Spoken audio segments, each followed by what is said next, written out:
غږ راډیو د ټولنیزو رسنیو فعال لیدونکو په خیرونو هیله ده ښه به یاست. سلامونه احترامات پر تاسو. هیله ده چې د ژوند چارې به مو خیر تېرېږي. ګرانو لیدونکو او اورېدونکو، د ارغنداب ولسوالۍ څخه تاسو څو کلیپونه ولیدلې. دا د سربند سیمه ده. دلته نو چې کله د دهلې څخه اوبه راپارچاو شوې، همدلته نو بس اوبه تاسو وینئ چې بیخي شدیدې یعنې تېزې اوبه دي. د بارانونو اټکلونو سره دلته نو هم پر سربند همداسې پر داله باندې هم د اوبو تاثیرات ډېر دي، اوبه ډېرې شوې دي. که چیرې کوم ځوانان دلته راځي همداسې دهلې سیمې ته ځي، باید د ځانونو سره ډېر احتیاط وکړي چې خدای مه کړه دوی ته کوم ضرر ونه رسېږي او ډېرو اوبو ته باید دوی غوټه نه شي یا ونه نه کېږي.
لیدونکو دا د کندهار د سربند سیمه ده.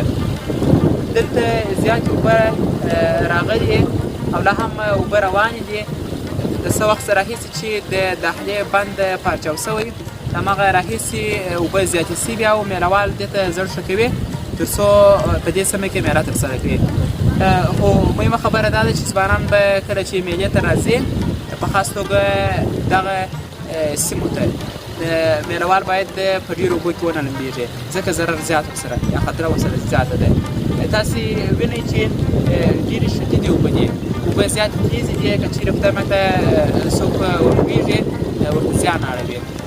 بیا هم تاسې راسره اوسئ، انشاءالله موږ تاسو ته بېلابېل کلیپونه خپروو.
لکه څرنګه چې تاسو په پیل کې د کندهار د سربند د سیمې همداسې د ارغنداب د سیمې څخه لیدنه وکړله، بیا هم همدغه ځای کې شتون لرو.